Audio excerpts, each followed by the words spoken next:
So I was reading this morning that Elon Musk admits to taking controversial weight loss drug previously opposed by RFK Jr. I guess you guys have already heard that because I think this was written 2 days ago. So I'm 2 days late to the party hearing about that. First, I would say that I did not realize that he had a weight So, problem, yeah, guys, let's talk because he about doesn't really, Elon at least the Musk pictures I've and this seen of whole him recently, Ozempic that he doesn't thing really and the look Santa suit and all particularly, that. you know, fat or obese or whatever. And apparently, this drug, Ozempic, and it has some other names, Moon something, Moonjaro, something like that, is very controversial. RFK Jr., the new health czar appointed by President Trump, opposes the use of this drug for weight loss. It's a diabetes drug, and a lot of people apparently are taking it for weight loss, and now they want it to be widely available to other Americans because apparently, well, not apparently, I mean, according to statistics, there are a lot of Americans, like 40% of Americans, are overweight, according to statistics. And a lot of people, including Musk, believes that Ozempic is the way to go to sort of alleviate this problem. So he, over the Christmas holidays, he called himself Ozempic Santa, and he posted on X on Christmas Day a picture of himself in a Santa suit, and he looked considerably thinner with a picture of himself, next to him that which was considerably, fatter. So when I saw that sort of juxtaposition, I realized, oh wow, I mean, the Santa picture does look a lot thinner, but I never realized that Elon Musk was overweight. Did you know that? Did you guys know that? Let's take a Marion sip so that YouTube doesn't get that nice thumbnail they like to get. And as I explained in the video before this one, or yesterday, whatever it was, that as soon as you take this sip and you have that sort of very unattractive little moment where YouTube swoops in for the kill. So I do my sips like this.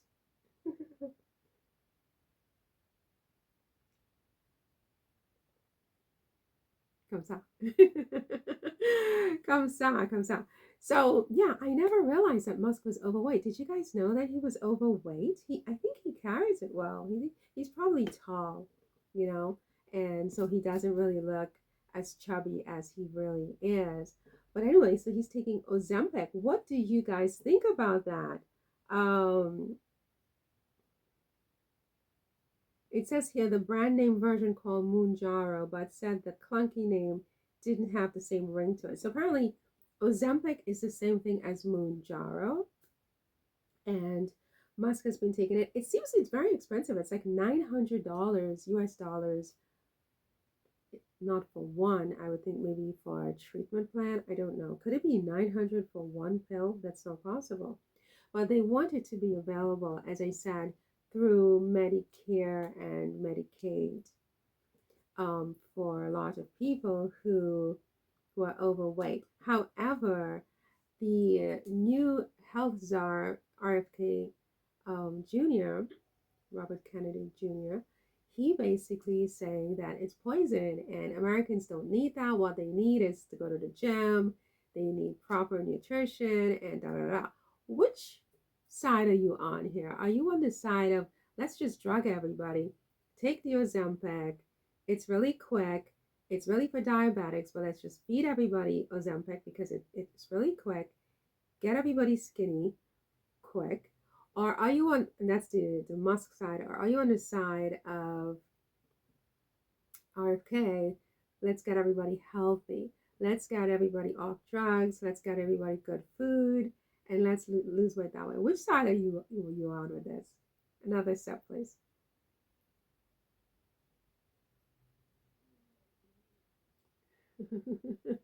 I have to sneak to sip because YouTube will just make me look like an absolute idiot. Um, which side are you on? Which side am I on? I would say I'm not huge for the drugs. I'm not huge for the drugs. Um, because it just sounds like yet another thing to toxify the body with. And I feel like we just, you know what I mean? I'm not like, I don't know. I mean, I've never had to really take diet pills in my life, even though I'm at my biggest that I've ever been. And, when I was a lot younger, like when I was a teenager, I was like this fat, but I wanted to be even skinnier than that, like when I was a teenager, because at that time, the girls wanted to be anorexic in my school and stuff like that. And I just thought, oh my God, I want to be anorexic. So I tried to be anorexic. I can't be anorexic. I can't be anorexic. I need to eat, you guys, because if I don't eat, literally, I can't function even now. I can't stand up. Like I'm falling, like very quickly. Very quickly, my body is just like, feed me now. Otherwise, I'm just going to drop on the streets and I don't really care. Okay. So I can't diet. And also, when I was a teenager and I wanted to be skinny, I confess that I bought over the counter at the A&P near my home a diet drug called Dexatrim or something like that. I think it was Dexatrim, right? Hopefully that was not a laxative. No, I think it was Dexatrim. And let me tell you something. I am not somebody who can take diet drugs. I can't take diet drugs. Um, because whatever was in the Dexatrim, I think it was an actual drug because it just made me so completely insane. Like I became crazy. I mean, because when I was a teenager, I was very hyper. I know it's hard to believe. I know it's hard to believe because people tell me now that oh my God, you're lifeless. You have no energy. You are slow and da da da. And that's probably true now, but when I was a teenager, I was just like bouncing off the bleeping walls, right? In a natural way. That was just my personality, right? And so now you put me on Dexatrim. I mean, that was crazy. Guys, my sister and I would be walking to school in our little Catholic schoolgirl uniform, and I'm literally climbing over people's fences to get into their yards because it just seems like a good idea in the middle of the morning trying to walk to school for no apparent reason. I'm climbing fences and jumping over into people's yards. And my sister who is like a year and 10 months older or whatever, she younger, she ordered me off. Don't you're not taking any more of these, otherwise I'm telling mom and dad. So I had to stop because I was crazy. So I never tried diet drugs again, and I never would. I believe in natural living. I'm kind of with RFK because RFK, I don't really listen to him because I don't like his voice, you know. So as soon as he starts talking, I switch to the the channel because I feel like this man is going to say something that is going to irritate me. But I'm learning things about him that I kind of agree with. Like I don't believe in like, dare I say it, vaccines. I have a thing about vaccines. Like with COVID, I went kicking and screaming. Like I don't want anything in my body. I don't want any foreign objects in my body. Okay. I don't know what's in it. So I was very, very upset. I mean, the only good thing about the COVID vaccine was that, there were some issues I was experiencing at the time that completely went away with that. So if you know, you know. So I'm just like, thank you, Jesus, so that was over. So I like that. But other than that, I didn't like having to get vaccines. I don't like medicines, I don't like, I believe that the body is a temple and it's your temple and it's your job to do your very best to keep it healthy. Now, I say that with many caveats because it's not like, I'm a health nut who eats healthy and da da da. I am a sugar addict, which some people call a drug, okay, and among other things. But I do try to manage that addiction to the extent I can, to exercise, to get, what I mean, balance. And at most, I believe in vitamins. And even then, I'm just like, what is this that I'm putting into my body anyway? So with Ozempic and stuff like that, I kind of am on the side of Robert F. Kennedy. Don't tell anybody I said that. But that's kind of the side I'm on, and not on the Elon side. I feel like Elon, what he needs to do, I mean, the man is a billionaire. The man is a freaking billionaire. How does he not have a chef? Although I don't believe in chefs. Like, I don't want anybody cooking my food. I cook my own food. Thank you very much. But he's a chef. I mean, he's a billionaire. So he can get the creme de la creme of chefs. He can get the creme de la creme of the best foods money can buy, and real food, not processed stuff. Like, I'm at a point where I'm like, my finances don't allow it. But if they did, I would not buy anything in boxes, bottles, or cans anymore.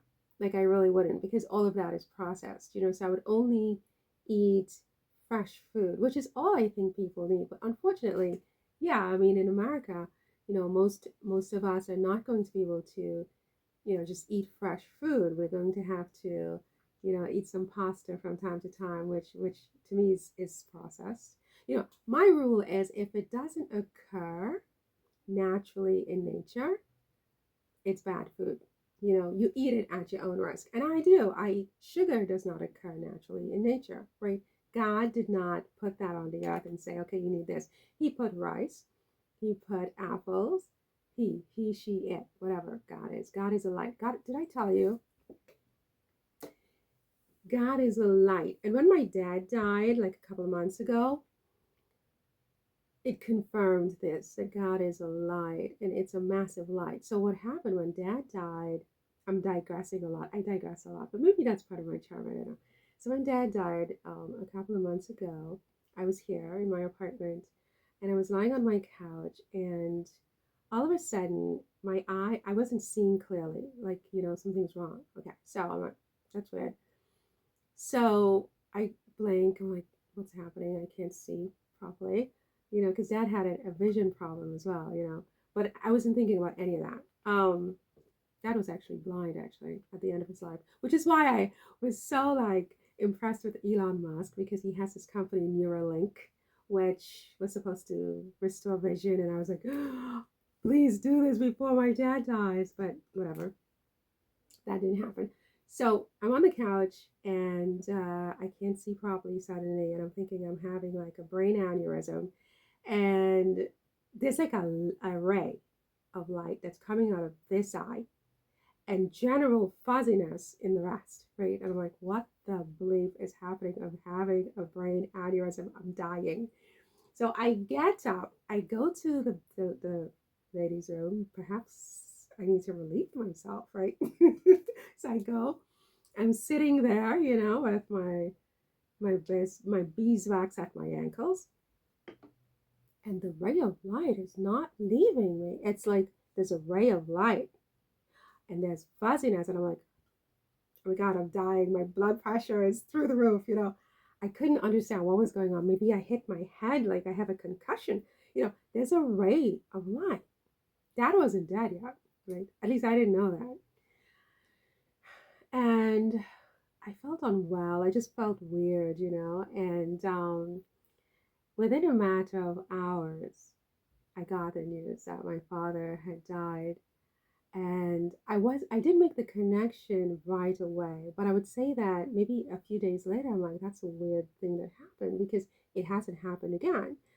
If I was having a brain aneurysm, if it was my blood pressure, I'd still have this sensation. And to this day, I still haven't had that sensation again. And as the days went on, I realized, I was like, Dad, that was you, wasn't it? Because when he was alive, this is such a long story, but I need to share it. But because when he was alive, he's a big skeptic, and I'm more kind of into this kind of thinking. about life and God and nature and stuff like that. And I'm like, Dad, if you die first, you have to come back and tell me what the hell is going on. Okay, what is going on with this situation called life? Like, what's happening here? And so, but I was sure that he wouldn't remember because he's that type of guy. He's not a sensitive sort of soul like that. He's not nostalgic. He's very, he's a bull in a china closet kind of a guy. But I do believe that that was his message to me. And then a few days later, I was walking on the streets, right? And a leaf was falling from the tree, but I didn't see the leaf. What I saw first was the shadow of the leaf on the ground. And it was a moment that was so profound because I wouldn't normally notice it, but somehow it was as if I was to see this. So I'm walking, and I see this shadow of a leaf, and it had stars. The leaf had, many wedges, and I'm like, oh, that's interesting. It's a leaf. And then I looked up as the leaf came down to match its shadow. And then I put it all together. It was like I could almost hear my dad. And what he said, he says it through a thought. So I'm not like crazy. It's not like I'm hearing voices, but it's like a thought. It said that the light is the shadow of death. The shadow of death is a light, and that light is the light of God. I mean, God itself, Himself, herself, themselves is a light, and the shadow is a part of that light. The shadow comes before the death. The shadow came before the leaf, you guys. This is very long. I know. And you're thinking, what were we talking about? I have no idea. Elon Musk and Ozempic. So, yes. So I was saying that I believe in trying to eat things that occur naturally in nature, things that God, whatever you believe God to be, and there is something, right? There is something. I don't know what it looks like. I think it's a light.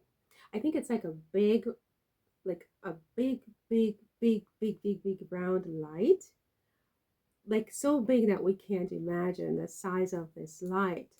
And each of us is just like a little ray of that light. You see what I'm saying to you guys? But in terms of Ozempic, so I don't believe in it. It doesn't mean I would never take it because now I've become a big girl, and especially to spot lose, it's very hard. But I think RFK is right on this one, that the goal is to get people healthy. And you do that by limiting what you put in your body to things that occur naturally in nature. Because the foods they're giving us, it's poison. It really is. I mean, you eat it, you're bloated. In 2 seconds, you're out to here, you're farting, you're belching, it's horrible, right? We need natural, clean food worldwide, you know. And if those billionaires like Elon Musk would use their money in that way to make humanity better, I think it would be so much better. Anyway, this was a long one, and I sort of went off on a tangent and shared something with you, which I'm sure I will be judged for by most. But it's true. What I'm telling you is true. It's a light. God is a light. There's something. It's a light. And it's somehow connected to all of us. And we are in the soul, or whatever it is a light. And that thing that was just coming out of my eye, it was just like, what in the name of God is that? I'm having a conniption. You know what I mean? No, it wasn't, because this hasn't happened again. That was my father. That was the shadow of death. You see? It's so beautiful, you guys. It's so beautiful, you guys. Anyway, that's all for this one. See you in the next one. Take care. Bye.